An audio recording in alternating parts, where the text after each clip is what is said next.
Fala, gente, tudo bem? Tô gravando esse vídeo aqui para dar a minha opinião sobre esse caso que tá todo mundo comentando, tá na mídia, o caso desse cara chamado Lázaro.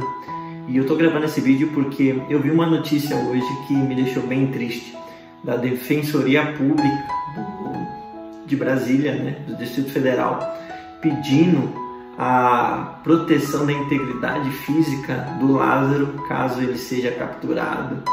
Isso me deixou bem triste. Lucas, por que te deixou triste? Porque você quer que ele morra? Não, mas pelo nosso sistema eu vou te explicar por quê. E olhando um pouco mais, eu achei algo aqui que me deixou pior, um pouco pior. Olha o que está escrito da defesa do Lázaro, que foi um pedido, a defesa dele, né? Destaca-se que a tortura, bem como a violência física ou psicológica direcionada a qualquer ser humano, são consideradas práticas ilícitas vedadas pelo ordenamento jurídico pátrio e pelos tratados internacionais que o Brasil se comprometeu.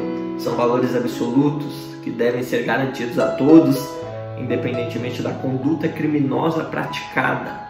E essa é a defesa dele, já com esses termos. O que eu quero dizer é o seguinte: que hoje em dia a gente vive uma desproporção do que as coisas realmente são. Mas para falar sobre isso eu quero voltar em Gênesis. Eu quero enquadrar esse caso do Lázaro na Bíblia. Como? Em Gênesis 34 a gente tem um caso de Diná, que era filha de Jacó. Siquém, que era filho de um outro cara, de uma outra tribo, de um outro povo, se apaixona por Diná, que era do povo hebreu. E segundo a lei, aquilo não poderia acontecer. E ele teve relações sexuais com Diná.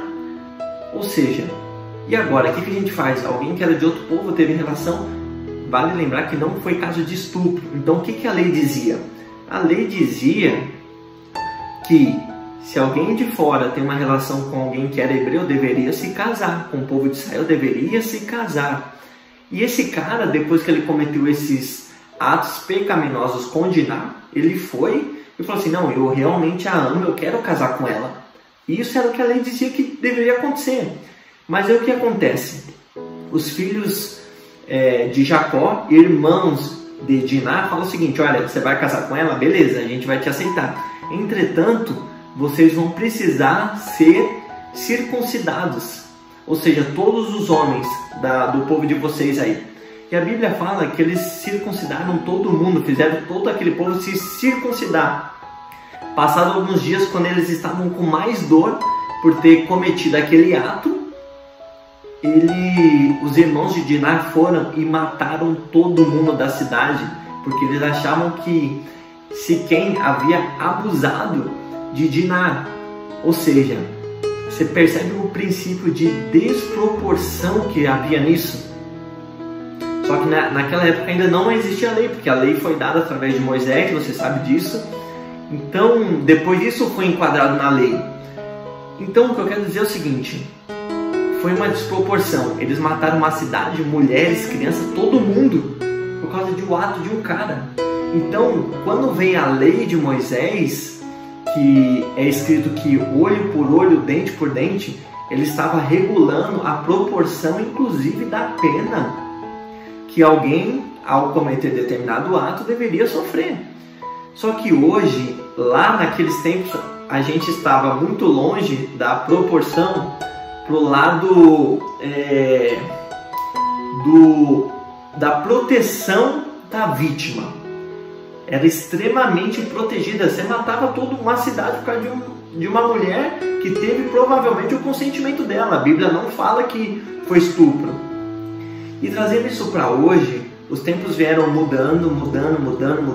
Claro que na história do Brasil, colonização, houveram exageros também em proteção à vítima e tal, enfim. Mas eu quero dizer o seguinte, que o que a gente vive hoje é triste pelo fato de que a pessoa vai, no caso dele, mata uma família inteira, e ela vai ser presa, e daqui a pouco estão pedindo cela especial para ela.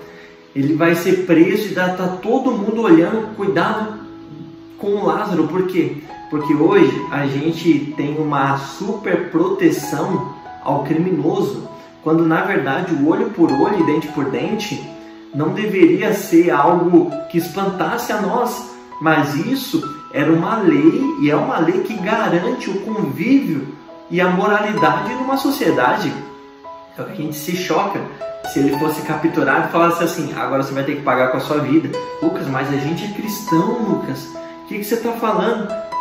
Jesus salvou o ladrão da cruz, mas ele não deixou de ir para a cruz, ele estava pagando pelos atos dele, mas ele foi salvo. Deus pode salvar, mas o perdão de Deus não exime a consequência. Então hoje, uma pessoa que é pega roubando, no Código Penal brasileiro vai dizer o quê? Que ela deve passar por uma reclusão, ela vai ser presa, e caso ela forneça trabalhos ao Estado, ela ainda deve ser remunerada.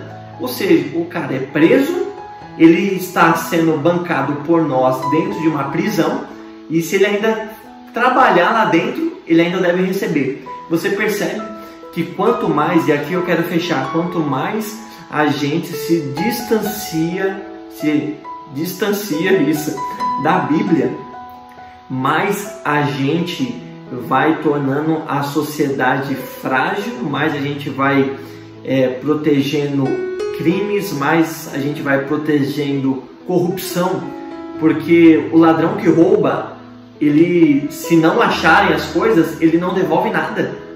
Que proporção é essa? Se ele não for solto, né, por N motivos.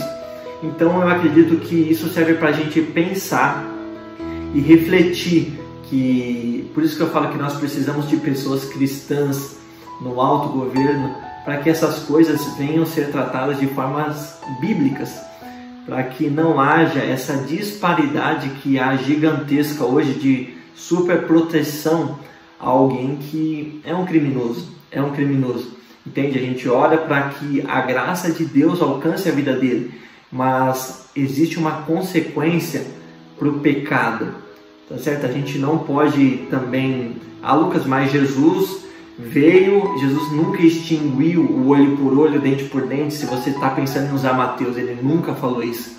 O que ele extinguiu foi a vingança própria. Não, a vingança cabe quem? A Deus e ao Estado, não a nossa vingança pecaminosa. Porque se deixar pela nossa vingança pecaminosa, aí a gente quer realmente matar todo mundo, o pai, a mãe, o irmão, todo mundo. Não, mas cabe a justiça a Deus e ao Estado. E eu oro para que Deus capacite pessoas, que coloque pessoas no nosso governo que enxerguem essas coisas. E quanto mais a gente retornar ao que a Bíblia diz e o que ela espera nos trazer, seja encontrado através dessas pessoas que têm o poder de mudar essas coisas, mudar essas leis, tá bom? Pense sobre isso. Não estou falando que eu tenho que matar o cara, não tô falando, eu só estou falando como é desproporcional, porque o cara nem foi preso, já estão pedindo cuidados com ele, porque tadinho dele, sabe? Que a gente volte ao Evangelho. Eu acho que era isso que eu queria dizer. Deus te abençoe.